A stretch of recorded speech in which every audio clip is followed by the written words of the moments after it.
Hello students, welcome to AV Chemistry. This video is especially made for PUC first year students who are preparing for their upcoming theory exams. And this video will give you a lot of information how to prepare for your upcoming theory exam and which concepts to study first. Okay, let us begin with the video. And this video actually contains most important concepts as well as final annual examination blueprint analysis. Okay, now ನೋಡ್ರಿ question paper pattern. So first PUC question paper pattern as well as second PUC question paper patterns are almost same. So I have already made a video on PUC secondary chemistry blueprint analysis. You can check in the video channel. So this video is especially for PUC first year students. ಈಗ ನೋಡ್ರಿ question paper pattern last ಇಯರ್ದಿಂದ completely change ಮಾಡಿದ್ದಾರೆ. So ಇಲ್ಲಿ ಏನು ಮಾಡಿದಾರೆ ಅಂತಂದ್ರೆ ಹೊಸ ಸೆಕ್ಷನ್ಸನ್ನು introduce ಮಾಡಿದ್ದಾರೆ. ಪಾರ್ಟ್ ಇದರೊಳಗಡೆ ಒಂದು ಮಲ್ಟಿಪಲ್ ಚಾಯ್ಸ್ ಕ್ವಶನ್ಸ್ ಬರ್ತಾವ ಮತ್ತು ಫಿಲ್ ಇನ್ ದ ಬ್ಲ್ಯಾಂಕ್ಸ್ ಬರ್ತಾವ. ನ್ಯೂಮೆರಿಕಲ್ ಕ್ವಶನ್ಸನ್ನು ಕಂಪ್ಲೀಟ್ಲಿ ಪಾರ್ಟ್ ಇ ಸೆಕ್ಷನ್ ಅಂತೇಳಿ ಮಾಡಿದ್ದಾರೆ. ಓಕೆ, ಈಗ ನೋಡ್ರಿ, so question paper purely contains part A, part B, part C, part D and part E. So part ಎದೊಳಗಡೆ ಎರಡು ಬರ್ತಾವ್ರಿ. ಒಂದು ಮಲ್ಟಿಪಲ್ ಚಾಯ್ಸ್ ಕ್ವಶನ್ಸ್ ಬರ್ತದೆ, ಮತ್ತೊಂದು fill in the blanks. You will be given 15 multiple choice questions. Each question carries 1 mark. Total 15 marks. Okay, and you will be given 5 fill in the blanks and each question carries 5 marks. Total 5 marks, and this part is compulsory. So there again choices irangilla. E part compulsory bartada. 15 MCQs, 5 fill in the blanks. In part B section olagade nodre, you will be having 2 marks questions. 2 marks questions 6 ಕೊಡ್ತಾರ, ನೀವು 3 solve ಮಾಡಬೇಕಾ. ನೋಡ್ರಿ, ಇಲ್ಲಿ choice ಒಂದು ಕ್ವಶನಿಗೆ ಒಂದು choice ತಂದಂಗೆ 6 questions you will be given. You need to answer 3 questions. Each question carries 2 marks. Total 6 marks ಅಂತಂದ್ರೆ double ಆಯ್ತು ಇಲ್ಲಿ. ಈ ನೋಡ್ರಿ, ಪಾರ್ಟ್ ಸಿ ದೊಳಗಡೆ 2 ಮೇನ್ ಕ್ವಶನ್ಸ್ ಬರ್ತಾವ. Part C has main 2 questions. 1 question will be purely based on inorganic chemistry. Inorganic chemistry ಅಂದ್ರೆ ನಿಮಗೆ ಇಲ್ಲಿ 2 ಚಾಪ್ಟರ್ ಬರ್ತಾವ, 3 ಚಾಪ್ಟರ್ಸ್ ಬರ್ತಾವ. ಸೊ ಯಾವ ಅಂತ ಹೇಳ್ತೀನಿ, ನಿಮ್ಗೆ ಇಲ್ಲಿ ಕ್ಲಾಸಿಫಿಕೇಶನ್ ಆಫ್ ಎಲಿಮೆಂಟ್ಸ್ ಆಗಿರಬಹುದು, ಕೆಮಿಕಲ್ ಬಾಂಡಿಂಗ್, ಸೊ ಈ ಥರ ಚಾಪ್ಟರ್ಸ್ ಬರ್ತಾವೆ ಇಲ್ಲಿ. You will be given 4 questions. Inorganic part ಒಳಗಡೆ 4 questions. You need to answer 2 questions, right. Number of questions should be answered 2 and it should be 6. Okay, 6 marks ಬರ್ತದೆ ಇಲ್ಲಿ, ಅಲ್ಲಿ 9 ಆಗಿದೆ. ಇನ್ನು ಫಿಸಿಕಲ್ ಕೆಮಿಸ್ಟ್ರಿ ಅಂತೇಳಿ ಮತ್ತೊಂದು ಮೇನ್ ಕ್ವಶನ್ ಬರ್ತದೆ ರೀ ಪಾರ್ಟ್ ಸಿ ದೊಳಗಡೆ. ಪಾರ್ಟ್ ಸಿ ದೊಳಗಡೆ 2 ಮೇನ್ ಕ್ವಶನ್ಸ್, ಒಂದು ಇನ್ಆರ್ಗ್ಯಾನಿಕ್ ಕೆಮಿಸ್ಟ್ರಿ, ಮತ್ತೊಂದು ರೀ ಫಿಸಿಕಲ್ ಕೆಮಿಸ್ಟ್ರಿ. ಇಲ್ಲೂ ನಿಮಗೆ 6 questions ಕೊಡ್ತಾರೆ. ಸೊ ಅದರೊಳಗಡೆ ನೀವೇನು ಮಾಡ್ಬೇಕು ಹೇಳಿ, you need to answer 3 questions. So ಇಲ್ಲಿ 9 marks ಆಗ್ತದೆ. Each question carries 3 marks. So ಇಲ್ಲಿ 6 ಆಗ್ಬೇಕಾ, ಇಲ್ಲಿ 9 ಆಗ್ಬೇಕಾ. ಓಕೆ, ಇನ್ನು ಪಾರ್ಟ್ ಡಿ ನೋಡ್ರಿ. Part D contains long answer questions. Part D ದೊಳಗಡೆ long answer questions. Long answer questions ಅಂದ್ರೆ you will be given 5 marks questions. 5 marks questions, and this section is purely based on organic chemistry. Organic chemistry ಮೇಲೆ 7 questions ಬರ್ತಾವ. 7 question ಒಳಗಡೆ ನೀವು 4 questions solve ಮಾಡಬೇಕು. Each question carries 5 marks. Total marks will be 20, right. 20 marks ಬರ್ತಾವ. ಇಲ್ಲಿ ನೋಡ್ರಿ, ಇಲ್ಲಿ 5 marks ನಿಮಗೆ ಡೈರೆಕ್ಟ್ಲಿ ಕ್ವಶನ್ಸ್ ಕೊಡಂಗಿಲ್ಲ. They may split the question into either 3+2 or 2+2+1. Okay, next part E section ಬರ್ತದೆ. ಫೈನಲ್ ಮತ್ತೊಂದು ಹೊಸ ಸೆಕ್ಷನ್ ಇಂಟ್ರೊಡ್ಯೂಸ್ ಮಾಡಿದ್ದಾರೆ ಅಂತ ಹೇಳಿನಲ್ಲ. Part E section is purely based on numerical problems. ಇದ್ರ ಮೇಲೆ ಹೇಳಿರದ purely based on numerical problems. You will be given 6 numerical problems. 6 ಪ್ರಾಬ್ಲಮ್ಸನ್ನು ಕೊಡ್ತಾರೆ, ನೀವು 3 ಸಾಲ್ವ್ ಮಾಡಬೇಕಾ. Each problem carries 3 marks. Total will be 9 marks. Okay, ಇಲ್ಲಿ ನಿಮಗೆ ಟೋಟಲ್ 49 questions ಕೊಡ್ತಾರೆ. 35 questions ಸಾಲ್ವ್ ಮಾಡಬೇಕಾ. You will be given 115 marks question paper. ನಿಮ್ಮ question paper 115 marks ಇದಿರ್ತದೆ, ನೀವು 70 marksಗೆ ಅಷ್ಟೇ ಸಾಲ್ವ್ ಮಾಡಬೇಕು. So this is the question paper pattern. So which is actually prepared based on the pattern which is given by PU board. So PU ಬೋರ್ಡ್ದಿಂದ ಏನು ನಮಗೆ pattern ಬಂದಿತ್ತಲ್ಲ PUC ಸೆಕೆಂಡರ್ಗೆ ಅಂತೇಳಿ, ಅದರ ಬೇಸಸ್ ಮೇಲೆ ಇದನ್ನು ಈ ವಿಡಿಯೋನ ಮಾಡಿದ್ದೇನೆ. So there may be some slight changes in the question number of questions. Pattern ಏನು ಚೇಂಜ್ ಆಗಂಗಿಲ್ಲ. ಇಲ್ಲಿ ಏನಂದ್ರೆ ಸ್ವಲ್ಪ ಸ್ಲೈಟ್ ಚೇಂಜಸ್ ಆಗ್ಬೋದು ಕ್ವಶನ್ ನಂಬರ್ಸ್ ಒಳಗಡೆ, ಬಟ್ ಪ್ಯಾಟರ್ನ್ ಅಂದ್ರೂ ಫಿಕ್ಸ್ ಇರ್ತದೆ. ಓಕೆ, ಈಗ ನೋಡ್ರಿ, ಇಲ್ಲಿ ಚಾಪ್ಟರ್ಸ್ ನಮಗೆ ಎಷ್ಟು ಬರ್ತಾವಪ್ಪ ಅಂತಂದ್ರೆ ಟೋಟಲ್ 9 ಚಾಪ್ಟರ್ಸ್ ಇರ್ತಾವ. So there are 9 chapters in the PUC first year. 9 chapters ಅಂದ್ರೆ ಇಲ್ಲಿ ನೋಡ್ರಿ, from last year your syllabus have bin completely reduced. There were 14 chapters. ಮೊದಲು 14 ಚಾಪ್ಟರ್ ಇದ್ದು, ಈ 14 ಚಾಪ್ಟರ್ಸ್ ಎಲ್ಲನೂ ಕಂಪ್ಲೀಟ್ಲಿ ರೆಡ್ಯೂಸ್ ಆಗಿ ಈಗ 9 ಚಾಪ್ಟರ್ ಮಾಡಿದ್ದಾರೆ. And again this becomes very easy to score more than 60+ as well as out of 4. So ಯಾರಿಗೆ ನೋಡ್ರಿ PUC first ಒಳಗಡೆ ನೀವು ಕೆಮಿಸ್ಟ್ರಿನ ಪ್ರಿಪೇರ್ ಮಾಡ್ತಿರ್ತೀರಲ್ಲ, ಅವ್ರಿಗೆ ಭಾಳ ಈಸಿ ಆಗ್ತದೆ. 9 ಚಾಪ್ಟರ್ಸ್ ಇರ್ತಿದ್ದಾರೆ. 9 ಚಾಪ್ಟರ್ಸ್ ಒಳಗಡೆ ಕ್ವಶನ್ ಅಂದ್ರೆ ಮಾರ್ಕ್ಸ್ ಯಾವ ಥರ ಡಿಸ್ಟ್ರಿಬ್ಯೂಟ್ ಆಗಿದಾವೆ ಮತ್ತು ಯಾವ ಚಾಪ್ಟರ್ ಮೇಲೆ ಯಾವ ಟೈಪ್ ಕ್ವಶನ್ ಕೇಳ್ತಾರೆ ಅಂತೇಳಿ ಇಲ್ಲಿ ನೋಡ್ರಿ ಪೂರ ಕಂಪ್ಲೀಟ್ಲಿ ಪ್ಯಾಟರ್ನ್ ಇದೆ. ಫಸ್ಟ್ಗೆ ಫಿಸಿಕಲ್ ಕೆಮಿಸ್ಟ್ರಿ ಸೆಕ್ಷನ್ ಬರ್ತದೆ. ಫಿಸಿಕಲ್ ಕೆಮಿಸ್ಟ್ರಿ ಸೆಕ್ಷನ್ ಒಳಗಡೆ ನೋಡ್ರಿ ಚಾಪ್ಟರ್ 1 ಯಾವ್ದ್ರಿ, some basic concepts of chemistry, structure of atom, thermodynamics, equilibrium. ಈ 4 ಚಾಪ್ಟರ್ ಫಿಸಿಕಲ್ ಕೆಮಿಸ್ಟ್ರಿ ಸೆಕ್ಷನ್ ಒಳಗಡೆ ಬರ್ತಾವ. ಇನ್ನು ಮತ್ತೊಂದು ಯಾವುದಪ್ಪ ಅಂದ್ರೆ ಇನ್ಆರ್ಗ್ಯಾನಿಕ್ ಕೆಮಿಸ್ಟ್ರಿ. ಇನ್ಆರ್ಗ್ಯಾನಿಕ್ ಕೆಮಿಸ್ಟ್ರಿ ಒಳಗಡೆ first chapter periodic table, classification of elements and periodicity in their properties. Next chemical bonding and molecular structure. Third one is redox reactions. ಈ 3 chapter inorganic chemistry ಒಳಗಡೆ ಬರ್ತಾವ. ಇನ್ನು ಆರ್ಗ್ಯಾನಿಕ್ ಕೆಮಿಸ್ಟ್ರಿ ಸೆಕ್ಷನ್ ಒಳಗಡೆ 2 chapters ಇದಾವೆ. ಒಂದು some basic principles and techniques in organic chemistry, ಮತ್ತೊಂದು hydrocarbons. So ಈ ಥರ physical chemistry, inorganic chemistry and organic chemistry ಆಗಿ ಡಿವೈಡ್ ಮಾಡಿದ್ದಾರೆ. ನೋಡ್ರಿ ಇಲ್ಲಿ ಯಾವ್ಯಾವ ಚಾಪ್ಟರ್ಗೆ ಎಷ್ಟು ಮಾರ್ಕ್ಸ್ ಅಲಾಟ್ ಆಗಿದಾವೆ ಅಂತೇಳಿ. So some basic concepts of chemistry is allotted with 11 marks, structure of atom 13. So like this. So ಈ ಥರ ಮಾರ್ಕ್ಸನ್ನು ಅಲಾಟ್ ಮಾಡಿದ್ದಾರೆ. ಇಲ್ಲಿ ನೋಡ್ರಿ part A. Part A consist of multiple choice questions as well as fill in the blanks.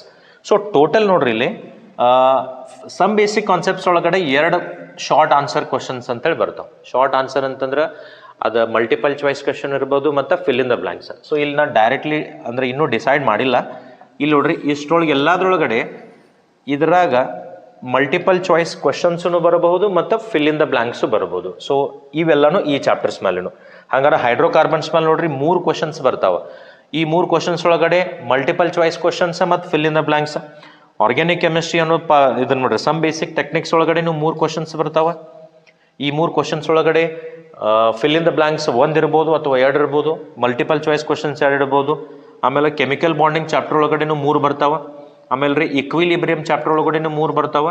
Thermodynamics ಒಳಗಡೆನೂ 3 ಬರ್ತಾವೆ.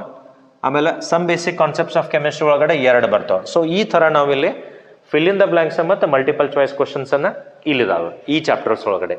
Apart from this part B section. Part B section consist of 2 marks questions.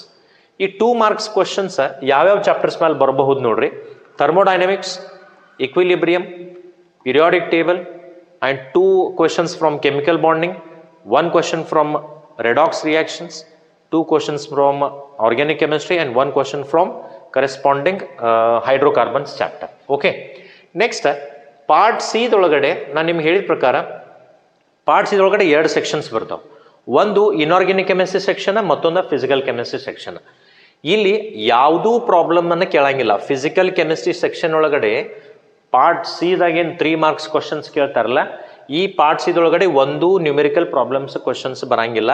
And these questions are purely based on theory concept. ಇಲ್ಲಿ ಯಾವುದೂ ಪ್ರಾಬ್ಲಮನ್ನು ಕೇಳಂಗಿಲ್ಲ part C ಒಳಗಡೆ. ಎಲ್ಲನೂ theory based concepts ಮೇಲೆ ಕ್ವಶನ್ಸನ್ನು ಕೇಳ್ತಾರೆ. ಆಮೇಲೆ ಇಲ್ಲಿ inorganic chemistry chapter ನೋಡ್ರಿ. ಇನ್ಆರ್ಗ್ಯಾನಿಕ್ ಕೆಮಿಸ್ಟ್ರಿದೊಳಗಡೆ 3 ಚಾಪ್ಟರ್ಸ್ ಬರ್ತಾವಲ್ಲ, ಇಲ್ಲಿ ನಿಮಗೆ ಈ ಥರ ಕ್ವಶನ್ಸ್ ಕೊಡ್ತಾರೆ. 1 from periodic table, 3 from chemical bonding and 1 from redox reactions. ಇದು ಪಾರ್ಟ್ ಸಿ ಆಯ್ತು. ಇನ್ನು ಪಾರ್ಟ್ ಡಿ ಅಂತಂದ್ರೆ long answer questions. Long answer questions are purely based on corresponding organic chemistry chapter. So organic chemistry chapter ಒಳಗಡೆ ನೋಡ್ರಿ hydrocarbons ಮೇಲೂ ಕೊಡ್ತಾರೆ, ಮತ್ತು ಯಾವ್ದು ಹೇಳ್ರಿ ಆರ್ಗ್ಯಾನಿಕ್ ಕೆಮಿಸ್ಟ್ರಿ ಚಾಪ್ಟರ್ ಮೇಲೂ. ನಾನು ನಿಮ್ಗೆ ಹೇಳಿದೇನ್ರಿ, so numbers are not exact numbers, right. Question numbers change ಆಗಬಹುದು. ಸೊ ಈ ಚಾಪ್ಟರ್ ಮೇಲೆ ಹೆಚ್ಚು ಕೇಳ್ಬೋದು, ಈ ಚಾಪ್ಟರ್ ಮೇಲೆ ಹೆಚ್ಚು ಕೇಳ್ಬೋದು. ಸೊ ಕ್ವಶನ್ ನಂಬರ್ಸ್ ಚೇಂಜ್ ಆಗ್ಬೋದು, ಬಟ್ ಪ್ಯಾಟರ್ನ್ ಚೇಂಜ್ ಆಗಂಗಿಲ್ಲ. So that you should keep it in mind. So long answer questions ಅವ್ರ ಡೈರೆಕ್ಟ್ಲಿ 5 ಮಾರ್ಕ್ಸ್ ಕೇಳಂಗಿಲ್ಲ. ಅದನ್ನು ಸ್ಪ್ಲಿಟ್ ಮಾಡ್ತಾರೆ 3+2 ಆರ್ 2+2+1 ಈ ಥರ ಸ್ಪ್ಲಿಟ್ ಮಾಡ್ತಾರೆ. ಆಮೇಲೆ ರೀ part E is purely based on numerical questions, right. Part E is so purely based on numerical questions. So numerical questions ನೋಡ್ರಿ, these numerical questions are purely from physical chemistry section. Physical chemistry ಮೇಲಿನವ numerical questions ಬರ್ತಾವ ನೋಡ್ರಿ. First chapter ಆಗಿರ್ಬಹುದು thermodynamics ಮತ್ತು structure of atom, equilibrium chapter, ಈ 4 chapter ಮೇಲಿನವನ ನಿಮಗೆ problems ಬರ್ತಾವ. Each chapter will be carrying 2 questions. ಒಂದೊಂದು ಚಾಪ್ಟರ್ ಮೇಲೆ 2 ಕ್ವಶನ್ಸ್ ಅನ್ನ ಕೇಳ್ತಾರೆ. ಇಲ್ಲಿ ನೋಡ್ರಿ, ಇದ್ರೊಳಗಡೆ ನೀವು 3 ಸಾಲ್ವ್ ಮಾಡ್ಬೇಕಾಗತ್ತೆ, 4 ಅಥವಾ 3 ಸಾಲ್ವ್ ಮಾಡ್ಬೇಕಾಗತ್ತೆ. So that is also again not fixed it, but ಈ 4 ಚಾಪ್ಟರ್ ಒಳಗಿನವ ನಿಮಗೆ ನ್ಯೂಮೆರಿಕಲ್ ಪ್ರಾಬ್ಲಮ್ಸ್ ಅನ್ನ ಕೇಳ್ತಾರೆ. Okay, this is expected question paper pattern for your PUC first year upcoming theory exam. Okay, ಇನ್ನು ಯಾವ ಚಾಪ್ಟರ್ ಒಳಗಿಂದ ಯಾವ ಕಾನ್ಸೆಪ್ಟ್ ಅನ್ನು ನಾವು ಮೊದಲು ಮಾಡಬೇಕಲ್ಲ, so that is again very much important. ಈಗ ನೋಡ್ರಿ, ಪ್ಯಾಟರ್ನ್ ಅಂತಂದ್ರು 5 ಸೆಕ್ಷನ್ಸ್ ಬರ್ತಾವ.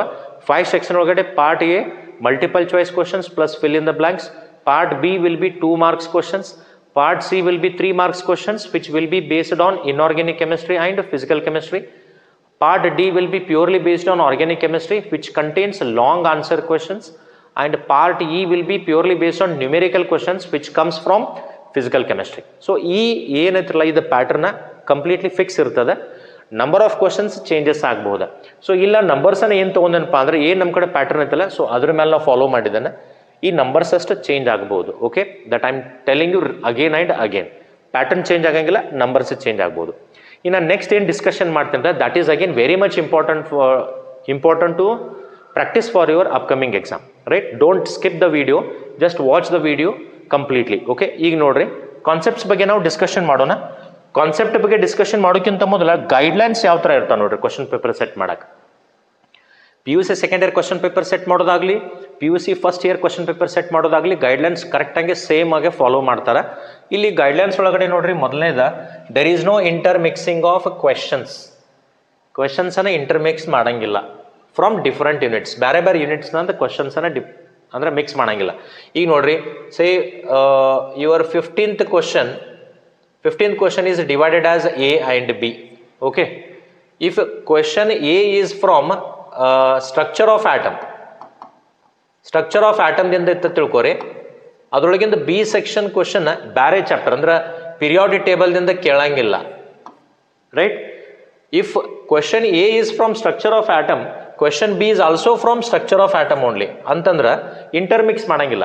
ಎ ಮತ್ತು ಬಿ ಬೇರೆ ಬೇರೆ ಚಾಪ್ಟರ್ ಅಂತ ಹಾಕಂಗಿಲ್ಲ. ಸೊ ಇದನ್ನ ನಿಮಗೆ ಗೊತ್ತಿರಬೇಕು, ಇಲ್ಲಿ ನಿಮಗೆ ಲಾಸ್ ಆಗಂಗಿಲ್ಲ. ಓಕೆ, ನೆಕ್ಸ್ಟ್ ನೋಡ್ರಿ, 5 mark questions may be framed as 3+2 or 2+2+1 ಅಂತಂದ್ರೆ ಇಲ್ಲಿ ಡೈರೆಕ್ಟ್ಲಿ 5 marks questions ಅನ್ನ ಕೇಳಂಗಿಲ್ಲ. ಈ 5 marks questions ಅನ್ನ ಡಿವೈಡ್ ಮಾಡ್ತಾರೆ. ಹೆಂಗ್ರಿ, 3+2 ಮಾಡಬಹುದಾ, ಇಲ್ಲ ಅಂತಂದ್ರೆ 2+2+1 ಅಂತ ಹೇಳಿ ಮಾಡಬಹುದಾ. ಓಕೆ, ಇಲ್ಲೂ ಇಂಟರ್ಮಿಕ್ಸಿಂಗ್ ಮಾಡಂಗಿಲ್ಲ. ಈ 3 marks ಒಂದು ಚಾಪ್ಟರ್ ಅಂದಿತ್ತಂದ್ರೆ 2 marks ಕ್ವಶನ್ ಅದರ್ ಸೇಮ್ ಚಾಪ್ಟರ್ದಾಗಿಂದಾನೆ ಕ್ವಶನ್ಸ್ ಕೇಳ್ತಾರೆ. ಓಕೆ, ನೆಕ್ಸ್ಟ್ ನೋಡ್ರಿ, ಇದನ್ನ ನೀವು ಬಹಳಷ್ಟು ಕಾನ್ಸಂಟ್ರೇಟ್ ಮಾಡ್ಬೇಕಾ. There will be no questions from boxed material with deep yellow bar in the textbook given in NCERT. NCERT textbook ಒಳಗಡೆ ಏನು ಬಾಕ್ಸ್ ಟೈಪ್ ಒಳಗಡೆ ಮಟೀರಿಯಲ್ ಅಂದ್ರೆ ನಿಮಗೆ ಮಟೀರಿಯಲ್ ಜಾಸ್ತಿ ಕೊಟ್ಟಿರ್ತಾರಲ್ಲ, that will be for your extra knowledge purpose. ಆ boxed ಮಟೀರಿಯಲ್ದಾಗಿಂದ ಯಾವುದೂ ಕ್ವಶನ್ಸನ್ನು ಕೇಳಂಗಿಲ್ಲ. So that you should keep it in mind when you prepare for your theory exams. Theory examination prepare ಮಾಡುವಾಗ ಬಾಕ್ಸ್ ಮೆಟೀರಿಯಲ್ನ ಬಂದಿತ್ತು ತಿಳ್ಕೊರಿ, ಅದ್ರ ಮೇಲೆ ಜಾಸ್ತಿ ಕಾನ್ಸಂಟ್ರೇಟ್ ಮಾಡಕತ್ತಿರಪ್ಪ ಅಂತಂದ್ರೆ ಆ್ಯಕ್ಚುಯಲ್ ಆಗಿ ಓದೋದ ಬಗ್ಗೆ ನೀವು ಕಾನ್ಸಂಟ್ರೇಟನ್ನು ಕಡಿಮೆ ಮಾಡ್ತೀರಿ. ಅದಕ್ಕಾಗಿ ನಿಮ್ಮ ತಲೆಯಾಗಿರ್ಬೇಕು, ಈ ಬಾಕ್ಸ್ಡ್ ಮೆಟೀರಿಯಲ್ನ ಏನೇ ಅಂದ್ರೆ ನಿಮಗೆ ಅದ್ರ ಬಗ್ಗೆ ಏನಾರ ಮಟೀರಿಯಲ್ ಕೊಟ್ಟಿರ್ತಾರಲ್ಲ, ಅಂದ್ರೆ ಕಾನ್ಸೆಪ್ಟ್ಸ್ ಕೊಟ್ಟಿರ್ಬೋದು, ಎಕ್ಸ್ಟ್ರಾ ನಾಲೆಜ್ ಪರ್ಪಸ್ ಅದೇನು ಥಿಂಗ್ಸ್ ಕೊಟ್ಟಿರ್ತಾರಲ್ಲ, ಅದ್ರ ಮೇಲೆ ಕ್ವಶನ್ಸನ್ನು ಡಿಸ್ಕಷನ್ ಮಾಡಂಗಿಲ್ಲ, ಅವ್ರ ಕೇಳಂಗಿಲ್ಲ. ರೈಟ್, ಅದ್ರ ಮೇಲೆ ಜಾಸ್ತಿ ಕಾನ್ಸಂಟ್ರೇಟ್ ಮಾಡ್ಕೋತ ಕೂಡಬೇಡ್ರಿ ಯಾವಾಗ ನೀವು ಥಿಯರಿ ಎಕ್ಸಾಮ್ಸ್ಗೆ ಪ್ರಿಪೇರ್ ಆಗ್ತಿರ್ತೀರಿ. ಓಕೆ, ನೆಕ್ಸ್ಟ್ ನೋಡ್ರಿ, in part A, B and C there will not be any numerical based questions. ನಾನು ನಿಮಗೆ ಹೇಳಿದ ಪ್ರಕಾರ ಪಾರ್ಟ್ ಎ, ಬಿ ಮತ್ತು ಸಿ ಇದೊಳಗಡೆ ಫಿಸಿಕಲ್ ಕೆಮಿಸ್ಟ್ರಿ ಕ್ವಶನ್ಸ್ ಬಂದು ಅಂತಂದ್ರೆ ಅಲ್ಲಿ ಯಾವುದೂ ಪ್ರಾಬ್ಲಮ್ ಕೇಳಂಗಿಲ್ಲ. Problems will be purely asked in part E section. Part E section ಒಳಗಡೆನ ಇವು ಕ್ವಶನ್ಸ್ ಬರ್ತಾವ. ನೀವು ಇಲ್ಲಿ ತೆಳಗಿಟ್ಕೋರಿ, ಎ, ಬಿ ಮತ್ತು ಸಿ ಸೆಕ್ಷನ್ ಒಳಗಡೆ ಎಲ್ಲಾನು ಥಿಯರಿ ಬೇಸ್ಡ್ ಕ್ವಶನ್ಸ್ ಇರ್ತಾವ. ಓಕೆ, ನೆಕ್ಸ್ಟ್ ನೋಡ್ರಿ, higher order thinking and application based questions can be selected from any chapter. ಸ್ವಲ್ಪ ನಾಲೆಜ್ ಚೆಕ್ ಮಾಡೋ ಸಂಬಂಧ ಹೈಯರ್ ಆರ್ಡರ್ ಥಿಂಕಿಂಗ್ ಕ್ವಶನ್ಸನ್ನು ಆ್ಯಡ್ ಮಾಡ್ತಾರೆ, ಅಪ್ಲಿಕೇಶನ್ ಬೇಸ್ಡ್ ಕ್ವಶನ್ಸನ್ನು ಆ್ಯಡ್ ಮಾಡ್ತಾರೆ. Those who want to score out of out, they have to concentrate more on application based questions higher order thinking questions. For that purpose you have to read line by line. Out of out ನಾವು ತೊಗೋಬೇಕಾಗಿತ್ತು ಅಂತ ತಿಳ್ಕೊರಿ, ಸ್ವಲ್ಪ ನಾವಿಲ್ಲಿ concentrate ಮಾಡಬೇಕಾಗತ್ತೆ application based questions ಮೇಲೆ. Okay, next ನೋಡ್ರಿ, the numerical problems of physical chemistry is framed only in part E. Numerical based questions ಅನ್ನ directly part ಇದೊಳಗಡೆ ಕೇಳಬೇಕಾ, ಮತ್ತೆ inter mixing ಮಾಡಬಾರ್ದು. ಓಕೆ, ಸೊ ಈ ಥರ ಗೈಡ್ಲೈನ್ಸ್ ಅನ್ನು ಫಾಲೋ ಮಾಡ್ತಾರೆ ಕ್ವಶನ್ ಪೇಪರ್ ಸೆಟ್ ಮಾಡುವಾಗ, ಮತ್ತು ಇದೇ ಥರನ ಕ್ವಶನ್ ಪೇಪರ್ ಬರ್ತದೆ. ಓಕೆ, ನೆಕ್ಸ್ಟ್ ನೋಡ್ರಿ, ಯಾವ ಕಾನ್ಸೆಪ್ಟ್ಸನ್ನು ನಾವು ಚಾಪ್ಟರ್ ಒಳಗಿಂದ ಮಾಡಿದಾಗ ನಮಗೆ ಜಾಸ್ತಿ ಮಾರ್ಕ್ಸನ್ನು ಎಕ್ಸ್ಪೆಕ್ಟ್ ಮಾಡಬಹುದು. This will definitely help you to study so properly. ಈಗ ಲಾಸ್ಟ್ ಮಿನಿಟ್ ಒಳಗೆ ನೀವು ಅಭ್ಯಾಸ ಮಾಡುವಾಗ ಈಗ so this definitely help for those students who are studying in the last minute. ಈಗ ಎಕ್ಸಾಮ್ ಸಮೀಪ ಬಂದ ಕೂಡಲೇ ನೀವು ಅಭ್ಯಾಸ ಮಾಡೋಕೆ ಕೂತ್ರಿ ಅಂತ ತಿಳ್ಕೊರಿ, ಅವಾಗ ನಮಗೆ ಲೈನ್ ಟು ಲೈನ ಎಲ್ಲ ಕಾನ್ಸೆಪ್ಟ್ಸ್ ಮತ್ತು ಎಲ್ಲ ಪಾಯಿಂಟ್ಸನ್ನು ನಮಗೆ ಕವರ್ ಮಾಡೋಕ್ಕಾಗಲಿಲ್ಲ. ಆ ಟೈಮ್ ಒಳಗಡೆ ಏನು ಮಾಡೋದು ಹೇಳ್ರಿ, ಕಾನ್ಫಿಡೆನ್ಸನ್ನು ಬಿಲ್ಡ್ ಮಾಡ್ಕೊಳ್ಳೋಕೆ ಯಾವ ಚಾಪ್ಟರ್ ಒಳಗಿಂದ ಮೊದಲು ನಾವು ಯಾವ ಕಾನ್ಸೆಪ್ಟನ್ನು ಮಾಡಬೇಕು. ಸೊ ಅದನ್ನು ಮಾಡಬೇಕಾದ್ರೆ, so if you follow this you will definitely get more than 55 to 60+ marks. ಈಗ ನೋಡ್ರಿ, ನಾನು ನಿಮಗೆ ಇಲ್ಲಿ ಎವ್ರಿ ಚಾಪ್ಟರ್ ಮೇಲೆ ಮೋಸ್ಟ್ ಇಂಪಾರ್ಟೆಂಟ್ ಕಾನ್ಸೆಪ್ಟ್ಸ್ ಯಾವ ಮೊದಲು ಮಾಡಬೇಕು ಅನ್ನೋದನ್ನ ಇಲ್ಲಿ ಸಾರ್ಟ್ ಔಟ್ ಮಾಡಿದ್ದಾನೆ. So you can go through it. First chapter ನೋಡ್ರಿ, ಇಲ್ಲಿ some basic concepts of chemistry. Some basic concepts of chemistry ಒಳಗಡೆ ನಾವೇನು ಮಾಡ್ಬೇಕ್ರಿ, ಕ್ಲಾಸಿಫಿಕೇಶನ್ ಅಂತ ಬರ್ತೈತಿ. Classification of matter. Classification of matter ಒಳಗಡೆ they may ask questions from homogeneous and heterogeneous mixture. Laws of chemical combination, ಅಲ್ಲಿ 5 laws ಬರ್ತಾ ಗೊತ್ತೈತಿ. Law of conservation of mass, law of multiple proportion, law of definite proportion, Avogadro's law, Gay Lussac's law. ಈ laws ಒಳಗಡೆ definitely ನಿಮ್ಗೆ question ಬರ್ತದೆ. ಆಮೇಲೆ significant figures ಮೇಲೆ ನೆನಪಿರಲಿ, ಸೈಂಟಿಫಿಕ್ ನೊಟೇಷನ್ ಮೇಲೆ ನೀವು ಒಂದು ಸ್ವಲ್ಪ ಕಾನ್ಸಂಟ್ರೇಟ್ ಮಾಡಿರಿ. ಆಮೇಲೆ 4 ಮಾರ್ಕ್ಸ್ ಅಥವಾ 5 ಮಾರ್ಕ್ಸ್ ಕ್ವಶನ್ಸ್ ನೀವು ತೊಗೊಳಿದ್ರಿ, 3+2 ಅಂತ ಡಿವೈಡ್ ಮಾಡ್ತಾರೆ. ನ್ಯೂಮೆರಿಕಲ್ ಕ್ವಶನ್ಸ್ ಎಲ್ಲಿಂದ ಕೇಳ್ತಾರೆ ಅಂದ್ರೆ empirical formula and molecular formula. ಇದು ಫಿಕ್ಸ್ ಕ್ವಶನ್ ರೀ. ನಿಮಗೆ ಪ್ರಾಬ್ಲಮ್ಸ್ ಕೇಳೋರಿದ್ರು ಅಂತಂದ್ರೆ ಇದ್ರ ಮೇಲಿಂದ ಒಂದು ಪ್ರಾಬ್ಲಮ್ ಫಿಕ್ಸ್ ಇರ್ತದೆ, right. Determine the empirical or molecular formula of given organic compound which contain, right, some percentage of elements. ಅದೇನು ಕೊಟ್ಟಿರ್ತಾರಲ್ಲ ಅದು ನಿಮ್ಮದು ಫಿಕ್ಸ್ ನೋಡ್ರಿ ಪ್ರಾಬ್ಲಮ್ ಫಸ್ಟ್ ಚಾಪ್ಟರ್ ಒಳಗಡೆ. ಆಮೇಲೆ they may ask numerical problems based on stoichiometry, mass relation, mole relation, mass mole relation, volume relation ಅಲ್ಲಿ ಕೇಳ್ಬೋದ. They may ask questions from limiting reagent. They may also ask question from concentration terms. Concentration terms ಅಂದ್ರೆ molarity, mole fraction. Normality ಥಿಯರಿಗೆ ಬರಂಗಿಲ್ಲ. Molarity, mole fraction, parts per million, ಇವೇನು concentration terms ಇದಾವಲ್ಲ ಇದ್ರ ಮೇಲೆ questions ಬರಬಹುದಾ. Similarly in the structure of atom chapter, structure of atom ಒಳಗಡೆ ನೋಡ್ರಿ, these are the points which have made. ಇಲ್ಲಿ ಪ್ರಾಬ್ಲಮ್ಸ್ ನಿಮಗೆ ಕೇಳಬೇಕಾಗಿತ್ತಪ್ಪ ಅಂತಂದ್ರೆ ಅವರ ಲೈನ್ ಸ್ಪೆಕ್ಟ್ರಮ್ ಆಫ್ ಹೈಡ್ರೋಜನ್ ಕೇಳ್ಬೋದ, ವೇವ್ ನಂಬರ್, ರೈಟ್. ಆಮೇಲೆ ರೀ ರೈಟ್ಬರ್ಗ್ಸ್ ಕಾನ್ಸ್ಟೆಂಟ್ ಮೇಲೆ ಕೇಳ್ಬಹುದಾ, ಡಿ ಬ್ರಾಗ್ಲಿ ವೇವ್ ಇಕ್ವೇಷನ್ ಮೇಲೆ ಪ್ರಾಬ್ಲಮ್ ಕೇಳ್ಬೋದಾ. ಆಮೇಲೆ relationship between velocity of light, wavelength and frequency ಅದ್ರ ಮೇಲೆ ಪ್ರಾಬ್ಲಮ್ ಕೇಳ್ಬೋದಾ. ಆಮೇಲೆ ರೀ quantum numbers, this is fixed question for 4 marks, right. Explain all the 4 quantum numbers ಅಂತ ಕೇಳಿದಾಗ ಇದು rules to write electronic configuration, Hund's rule, ಆಮೇಲೆ ರೀ ಪೌಲೀಸ್ ಎಕ್ಸ್ಕ್ಲೂಷನ್ ಪ್ರಿನ್ಸಿಪಲ್, ಆಮೇಲೆ ರೀ ಅಫಬೌವ್ ಪ್ರಿನ್ಸಿಪಲ್. ಸೊ ಈ ರೂಲ್ಸನ್ನು ನಾವು ಫಾಲೋ ಮಾಡಿ ಎಲೆಕ್ಟ್ರಾನಿಕ್ ಕಾನ್ಫಿಗರೇಷನ್ ಬರೀತೀವಲ್ಲ ಅದ್ರ ಮೇಲೆ ಕ್ವಶನ್ ಕೇಳ್ಬೋದು. And they may ask question, write the electronic configuration of chromium and copper, ಈ ಥರ ಕೇಳ್ಬೋದು ರೀ. ಹೈಸನ್ಬರ್ಗ್ಸ್ ಅನ್ಸರ್ಟಿನಿಟಿ ಪ್ರಿನ್ಸಿಪಲ್ ಕೇಳ್ಬೋದು. Bohr's atomic theory postulates, these are most important. ಈ ಥರ ಕ್ವಶನ್ಸ್ ಕೇಳ್ಬೋದು. ನಾನು ಇಲ್ಲಿ ಸಮ್ ಪಾಯಿಂಟ್ಸ್ ಮಾಡಿದ್ದೇನೆ, you just concentrate on these points, you will definitely get very easy way to study properly. Okay ನೋಡ್ರಿ, this is the periodic table chapter. ಮೊದಲು ಈ points ಮಾಡೋದ.